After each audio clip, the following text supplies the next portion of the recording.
Can you guys believe it's the end of September already? My goodness, we're about to head into October. Temperatures outside are still kind of toasty today, but we're not in any of the wet stuff, the super wet stuff like they got on the East Coast. Man, it is a bad situation out there around the Carolinas from Hurricane Helene. We're getting some effects. We could have used some of the rainfall instead of them getting all of it. Of course, we wouldn't want all of it either. Several inches of rain causing mudslides and lots of water rescues and unfortunately fatalities out to the east. Here at home, though, we couldn't even get a drop with this thing. Most of the rain stayed in central Arkansas, didn't it? Well, here's what I want to talk about today. What's going on now? What happens next and what's new with the forecast. I know most of you are probably wondering when's it going to rain next. If you don't want to watch the rest of this, I think it's next weekend. I'll show you why coming up. And the winds today are still strong, still out of the northeast, and that's also because of the hurricanes. Let's dive into it, show you what's going on. That's a live look looking northbound on 49 out towards University of Arkansas, where we have some partly cloudy skies, which are still continuing, partly to mostly cloudy, but they are clearing today, and we've seen that slow clearing trend from the west to the east on the satellite. You can, in fact, take a look at it here. Hurricane Helene making landfall and then moving to the north. You can see those. Look at that swirl. Isn't that incredible here? This system really got strong right before it made landfall and then made its way to the northeast. Watch the clouds at home, though. Look how they start filling in response to the hurricane making landfall. This is a 24-hour loop, so you'll see a little line move through when the daytime turns to darkness.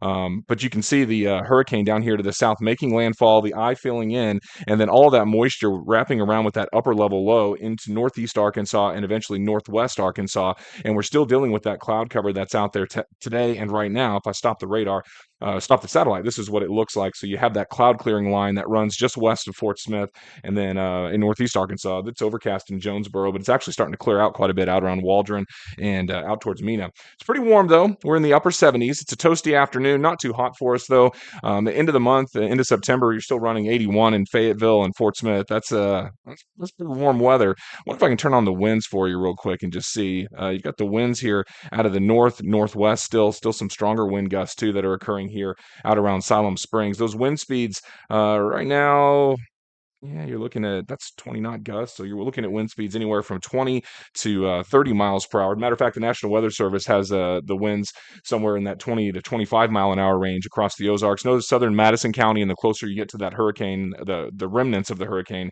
you're going to be dealing with some stronger wind speeds, especially at the higher elevations. You won't be dealing with any rain though. There's just nothing out there on the radar. So what happens next with this? Well, I want to take you guys to the upper level pattern here. So when we start forecasting in the atmosphere, the one thing that we want to do is we start at the top of the atmosphere and then we work our way down to the bottom, or vice versa. We start at the bottom and work our way to the top. My forecasting method has always been top bottom, and then you look at the top where the jet stream is at 300 millibars. You look at the middle of the atmosphere at 500 millibars. That's what we call the level of non-divergence. It's a fancy name for saying middle of the atmosphere where stuff happens. And then at the very bottom of the atmosphere is about 1,000 millibars. That's where the rain occurs. So we'll look at all different ones, but I typically start with the upper level pattern. That really gives us an idea of what's happening and then what happens next. So let's get into that one here. This is the jet stream map. Arkansas is right here in the middle of the screen. You can see the high pressure center off the East Coast. This is what's steering away the remnants of that hurricane off the East Coast. It also kept that heavy rainfall on the East Coast as well. Okay, so let me back up here. Let's start where we are now. So we have the upper level low, the remnants of that hurricane. You also have a nice little trough here across parts of the central United States. But as we jog through time here, not a whole lot changes. Matter of fact, what does change is this trough starts to lift, and it'll pull the clouds away with it, giving us some sunshine. And then we've got another trough headed up here across the northeast. The timeline on this is what are we looking at? About Tuesday of this week, Monday night into Tuesday is what it looks like. So we go through Tuesday afternoon. See this little line here? I think you'll get a weak front that moves through somewhere in the mid-afternoon hours on Tuesday. There's no upper level winds. There's not much moisture. I don't think it's going to be a big deal at all. Most of us will stay dry. And then things go more zonal. That's a west to east flow in the atmosphere, and this is Wednesday morning. And then we move on into Thursday morning. We start seeing a little bit of a change. There's a little bit of a trough out here to the west that we'll need to keep an eye on. I think clouds increase in response to that trough. All the upper level winds still far away from the area. And then as we head into Friday morning and Friday afternoon, we're still in a mostly zonal flow, but these little troughs, little short waves that move through could give us a chance of rain. And then by the weekend, I wanted to show you that. See this right here? That's a big trough, guys. That's rain. That's a lot of rain that's going to be moving in, and it should be with a line of storms. That's probably going to be, it looks like next Sunday night. What I also want to take your eyes to, look at the Gulf of Mexico. See that little L there? Watch. This is next weekend. Now, in hurricane world, this is voodoo land, and frankly, in weather world, it is too. Accurate forecast is really only 3 or 4 days out, but they don't tell you that on TV. But it's true. So anyway, the forecast looking at the Gulf of Mexico does show another tropical system heading towards the Carolinas. That would be bad news. The other thing is this northwest flow that sets up by what is this, Tuesday, October 8th in the morning? This is some strong northwest winds with colder air. So I do think we see a big drop in temperatures. Now I'm going to show you the rainfall and kind of show you what this looks like as far as the track of rain goes. I'm going to do the same thing here. So here's where we are. Back up a little bit. So here's where we are now, right? You've got the clouds and the rain out across the East Coast. Um, Going through time, just like we said, not a whole lot happens this week. It's mostly clear, not a big deal.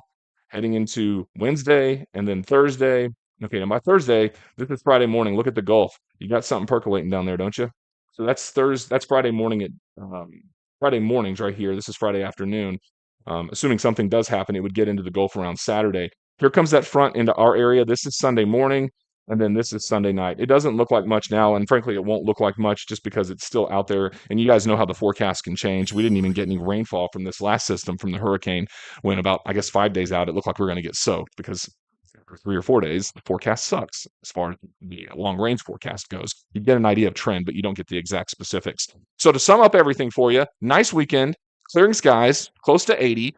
Pretty benign weather this week. Not much happens. We'll have a windy day today. We may get a little bit of clouds on Thursday with that weak system rippling through. And then the next big system looks to be targeting next weekend. That will also usher in colder air for, I guess it's the first full week of October, about 5 days into October. So we'll start seeing some of that colder air start to make its way on in. That's going to do it for me on the forecast. Hope you guys are having a great weekend, watching some football, doing some grilling, some great weather outside. A little warm for this time of year, but still pretty nice considering some of the stuff the folks on the East Coast are dealing with. Have a great weekend, guys. I'll catch you back here next time.